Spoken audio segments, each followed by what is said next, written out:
우리가 인생을 살아가다 보면 우리도 때때로 억울한 일을 당할 때가 있습니다. 아마 여러분들도 원치 않게 누명을 쓰거나 또 억울한 일을 당했던 적이 분명 있을 텐데요. 내 잘못이 아닌데도 억울한 누명을 쓰고 또 이 일로 법정에까지 가게 된다면 얼마나 그 상황이 고통스럽고 힘이 들겠습니까? 그런데 더 억울한 것은 법원에서 판결이 내려질 때에 전혀 나의 의지와는 상관없이 무죄를 인정받지 못하고 형을 선고받는다면 그보다도 힘들고 어려운 상황은 없을 것입니다. 아무도 나를 믿어주지 않습니다. 심지어 나를 믿었던 동료나 가장 가까웠던 가족마저도 나를 믿어주지 않고 나를 버린다면 얼마나 억울한 마음이 들겠습니까? 바로 오늘 본문이 그와 같은 상황을 우리 가운데 보여주고 있습니다. 겟세마네 동산에서 불법으로 체포되어 밤새도록 가야바 법정에서 부당하게 예수님은 신문을 받고 있습니다. 꼭두 새벽에 빌라도 법정으로 이송되어 여론의 재판을 받으신 예수님이 아침 9시경에 십자가 처형을 당하시는 그 장면이 오늘 본문의 전반적인 내용입니다. 예수님의 사건은 항소 기회도 없이 삼심제라는 그런 법적인 제도 속에 아무런 그 어떤 권리도 행사하지 못하고 체포해서 집행까지 하룻밤 사이에 진행되어진 사건입니다. 사형 집행의 과정에서도 인권이라고는 찾아볼 수 없는 조롱과 희롱과 고통의 시간이 예수님에게 주어졌습니다. 보통 죄 없이 사형당하면 측은해서라도 그 사형수에게 어느 정도 예의를 갖춰줄 만도 한데 그 당시에 수많은 군중과 심지어 대제사장들, 서기관들, 예수님을 따랐던 수많은 무리들이 더 극렬하게 예수님의 그 십자가의 형을 환호하며 그렇게 조롱했던 모습들을 우리는 보게 됩니다. 만왕의 되신 왕 예수님이 희롱당하신 장면을 성경은 이렇게 우리 가운데 기록하여 보여주고 있습니다. 그의 옷을 벗기고 얼마나 수치스러운 모습입니까? 십자가에 달려 죽으셔야 되는 예수님의 그 상황 가운데 그의 옷을 벗기셨다. 일부러 예수님에게 수치를 주기 위한 그들의 행동이었을 것입니다. 28절에 왕이 입는 옷을 대신해서 자주색 옷을 입히고 빈정거리는 모습으로 네가 왕이니까 왕의 행세의 모습을 보여주겠다라는 그런 마음들이 그 속에 담겨 있는 것이죠. 또한 29절에서 왕관을 대신해서 가시 면류관을 씌웁니다. 또한 왕의 권세를 상징하는 지팡이인 홀 대신에 갈대를 들리고 또한 그 앞에서 무릎을 꿇는 모습을 보이며 침을 뱉고 갈대를 빼앗아 예수님의 머리를 치고 이렇게 희롱하고 조롱하고 모욕하고 비난하고 멸시한 후에 십자가에 못 박으려고 끌고 나아가는 것입니다. 무고하게 재판받고 심지어 사형 집행을 받는 그 과정에서도 그들은 최소한의 예의도 없이 예수님을 향하여 온갖 조롱과 희롱을 일삼았습니다. 인간의 악함이 어느 정도인지를 분명하게 보여주는 모습이기도 합니다. 구약의 이사야는 십자가의 주님의 고난을 이렇게 표현하고 있습니다. 이사야 51장 2절로 5절 말씀에 그는 주 앞에서 자라나는 연한 손 같다라고 말합니다. 또한 멸시를 받아서 사람에게 실어 버림받았다라고도 말합니다. 그가 찔림은 나의 허물을 인함이요 그가 상함은 나의 죄악을 인함이라. 그가 징계를 받음으로 내가 평화를 누리고 그가 채찍에 맞음으로 내가 나음을 입었다라고도 말합니다. 여러분, 여호와께서 나의 죄악을 예수님에게 담당시키셨다라고 이사야 53장 5절은 분명하게 말씀하고 있는 것입니다. 여러분, 이것을 믿으십니까? 나의 죄악 때문에 예수님은 그 십자가를 아무런 저항 없이 감당하셨다는 것입니다. 하나님의 아들이시기에 분명 하나님의 그 능력으로 그 십자가에서 내려오실 수도 있었고, 그 십자가형을 받기 전에 그 모든 반역하는 백성들을 하나님의 권능으로 물리치실 수도 있었습니다. 그러나 이사야 53장 6절의 말씀처럼 여호와께서 나의 죄악을 예수님에게 감당토록 하셨기 때문에 예수님은 그 길을 묵묵히 걸어가신 것입니다. 그리고 난 이후에 유월절 예배하러 우연히 나왔던 구레네 사람 시몬이 억지로 그 십자가를 대신 지고 가게 됩니다. 그러나 여러분, 여기에서 억지로라도 진 그 십자가가 구레네 시몬의 삶에, 그리고 그의 가정에 얼마나 큰 복이 되었는지를 성경은 말씀하고 있습니다. 우리 인생에도요, 이 고난의 주간을 보내면서 억지로라도 예수님이 지신 그 십자가 나도 짊어지고 그 길을 갈 때에 여러분, 그것이 우리에게 얼마나 큰 복이 되는지를 분명 경험하게 될 것입니다. 우리는 십자가 지는 삶을 싫어합니다. 고난과 조롱과 핍박을 받는 것을 싫어합니다. 누명 쓰는 인생의 삶을 싫어합니다. 이왕이면 좀 평탄한 길을 가는 것을 원합니다. 그러나 우리가 예수 믿는 사람들로서, 하나님을 믿는 백성으로서 때로는 우리는 예수님이 지신 그 십자가 위에 나의 십자가를 짊어지고 오히려 그 길을 가는 것이 더 하나님 앞에 영광스러운 길임을 성경은 말씀하고 있는 것입니다. 억지로라도 진 그 십자가가 오히려 우리의 인생에 더 큰 복이 되어질 수 있다는 그 믿음을 통해서 우리는 이 고난주간을 보내야 할 것입니다. 그리고 예수님을 십자가에 못 박은 후에 유대인의 왕이라 쓴 제패를 그 위에 붙였다라고 성경은 기록합니다. 예수님을 십자가에 못 박았던 군병들은 그 옷을 제비뽑기를 하고 강도들이 함께 그 예수님의 오른편과 좌편에 못 박혔습니다. 강도들도 예수님을 향해 욕을 합니다. 지나가는 자들이 또한 예수님을 모욕합니다. 대제사장들과 서기관들과 장로들도 함께 예수님을 희롱했다라고 오늘 성경은 우리 가운데 분명하게 들려주고 있습니다. 제자들은 흔적도 없이 사라져버렸습니다. 모두가 비난하고 욕하고 조롱하고 희롱합니다. 비난하고 희롱하는 내용이 여러분, 공생에 시작할 즈음에 마귀에게 끌려 시험을 받으실 때의 내용과 거의 비슷한 모습으로 우리 가운데 보여주고 있습니다.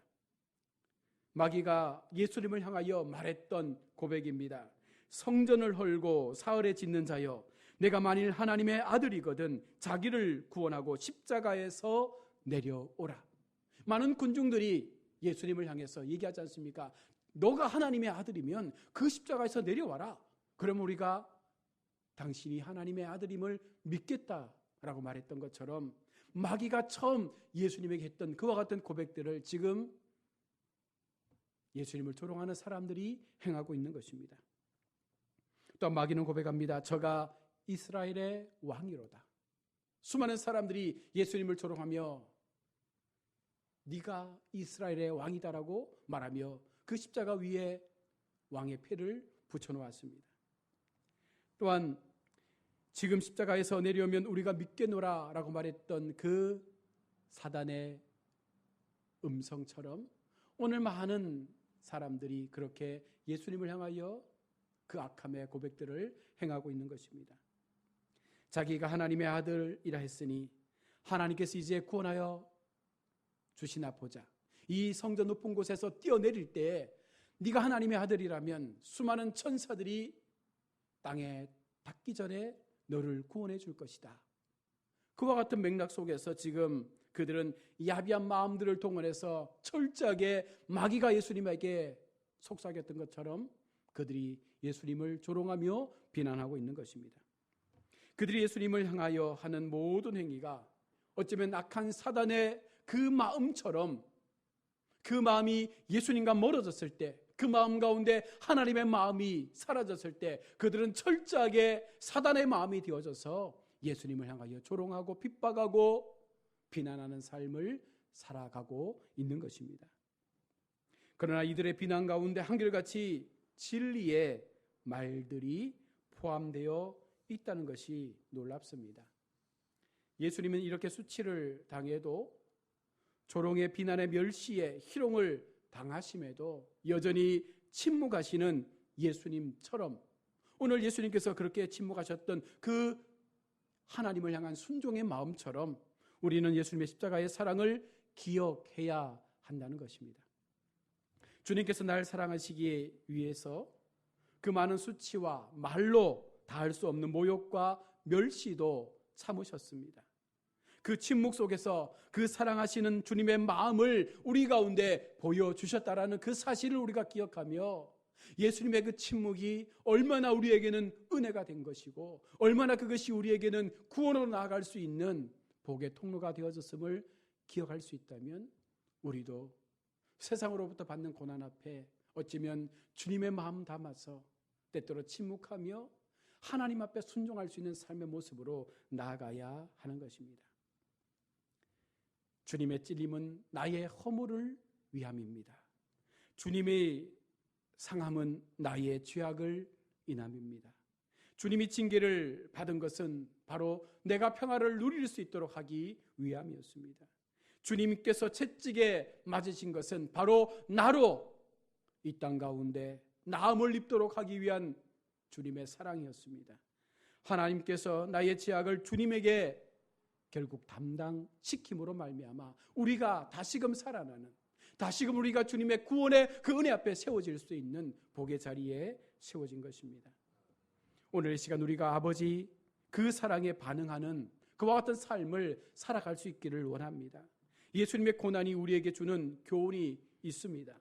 바로 고난은 우리에게 순종을 훈련케 하는 것입니다. 예수님은 고난 중에 인내하심으로 온전한 순종의 본을 우리 가운데 보여주셨습니다. 극심한 그 고통과 아픔 앞에서도 예수님은 침묵하시며 이것이 하나님께서 자신에게 주신 명령이었기 때문에 예수님은 순종함으로 아무런 대꾸하지 않으시고 그 십자가의 모진 고난과 형벌을 다 감당하시고 마지막 십자가의 죽으심으로 그 순종의 삶을 보여주셨던 것처럼 오늘 우리가 예수님을 믿는 하나님의 자녀로서 우리에게 바로 이와 같은 헌신과 순종의 모습들이 필요하다는 것입니다. 군병들은 유대인의 왕이라는 예수님을 조롱하려고 예수님께 홍포를 입히고 가시로 만든 관을 그 머리 위에 씌우고 왕의 홀 대신 갈대를 들게 하는 그와 같은 조롱을 행했습니다. 그런 다음 침을 뱉고 머리를 때리며 계속해서 예수님을 희롱합니다. 얼마나 하나님의 아들로서, 아니 하나님으로서 인간들로부터 받는 그와 같은 희롱과 조롱이 얼마나 고통스러웠겠습니까? 만약 여러분이 하나님이라면 바로 저와 여러분이 하나님이 되어져서 그 상황 가운데 있다라고 하면 과연 우리는 어떻게 하겠습니까? 예수님이 육체의 고난을 받으신 이유는 바로 그분의 백성을 거룩하게 하시기 위함이라고 히브리서 13장 12절은 말씀합니다. 그러므로 예수도 피로써 백성을 거룩하게 하려고 성문 밖에서 고난을 받으셨느니라. 우리를 거룩하게 하시려고, 우리를 하나님의 백성으로 온전하게 하시려고 그 십자가에 고난을 받으신 것입니다. 예수님이 친히 육체의 고난을 당하셨기에 우리가 겪는 시험과 고난을 아시고 능히 도우실 수가 있는 것입니다. 예수님이 쓸개탄 포도주를 마시지 않으신 이유는 이 모든 하나님의 계획이 완전하게 이루어진 이후에 바로 그 하늘나라에서 새 포도주를 마시겠다라고 선언하셨기 때문입니다. 예수님은 고통 속에서도 구원의 언약을 이루어 가신 것이죠. 바로 이 모든 인류의 구원을 위해서 그 십자가의 고난을 온전히 감당하셨고 모든 육체로 감당할 수 있는 그 세포 하나하나까지 느낄 수 있는 그 고통의 시간들을 감당하시며 우리의 모든 마음들을 헤아릴 수 있는 그와 같은 주님으로 우리 앞에 다시금 오신 것입니다. 예수님의 십자가는 인간의 죄 문제를 해결해 주셨습니다. 이 세상의 그 무엇으로도 이와 같은 인간의 죄성은 꺾이지 않습니다. 인간의 죄성은 무한한 예수님의 보혈의 능력이 아니고서는 결코 사함 받을 수 없다는 사실을 분명히 말씀하고 있습니다. 예수님을 십자가에 못 박은 로마 군병들은 탐욕으로 예수님의 옷을 나누어 가집니다. 지나가는 사람들은 예수님을 향해 만일 하나님의 아들이라면 스스로 구원하고 십자가에서 내려오라라고 조롱합니다. 종교 지도자들도 지금 십자가에서 내려오면 믿겠다라는 야유를 예수님을 향하여 보여주고 있습니다. 이는 인류 구원의 사명을 포기하게 하려는 사탄의 음성이라고 우리는 분명 기억해야 합니다. 우리의 신앙생활 속에 이런 음성들이 얼마나 많이 들립니까? 네가 하나님의 아들이라면, 네가 하나님의 자녀라면, 네가 하나님의 성도라면, 네가 어떤 교회의 교인으로 살아간다면, 그러면서 우리 가운데 들려주는 사탄의 함정들이 있다는 것입니다. 내 십자가를 지고 가고 있을 때 어서 그 십자가를 버리라. 그리고 좀 더 많은 것들을 취하면 훨씬 더 많은 주님의 일을 할 수 있지 않느냐라는 그런 사단의 음성들이 우리 기전에 들릴 때가 있다는 것입니다. 하지만 하나님 앞에 있는 이 구원의 기쁨을 위해서 십자가의 힘든 고통을 끝까지 참으신 우리는 그 예수님을 본받아야 합니다. 히브리서 12장 2절 말씀입니다. 믿음의 주요 또 온전하게 하시는 이인 예수를 바라보자. 그는 그 앞에 있는 기름을 위하여 십자가를 참으사 부끄러움을 개의치 아니하시더니 하나님 보좌 우편에 앉으셨느니라. 결국 우리가 예수님처럼 십자가의 삶을 산다는 것은 바로 우리에게 주신 이 십자가를 짊어지는 삶을 살아갈 수 있을 때에 마지막까지 이 고난의 시간들을 견디고 또 견딜 수 있을 때에 예수님처럼 마지막 우리가 이 부끄러움을 개의치 않고 마지막까지 그 걸음을 걸어갔을 때에 여러분 우리가 하나님의 보좌 우편에 앉게 되는 은혜를 얻게 되는 것입니다.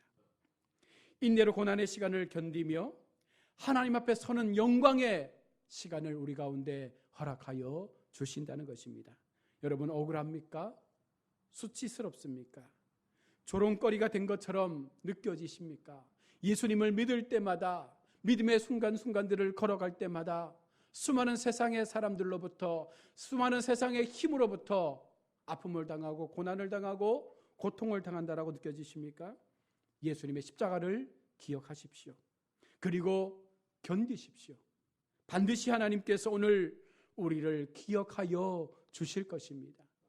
우리는 늘 예수를 믿는 것 때문에 예수님을 믿는다라는 그 믿음 때문에 수많은 세상의 누명을 뒤집어쓰며 살아갈 때가 많습니다.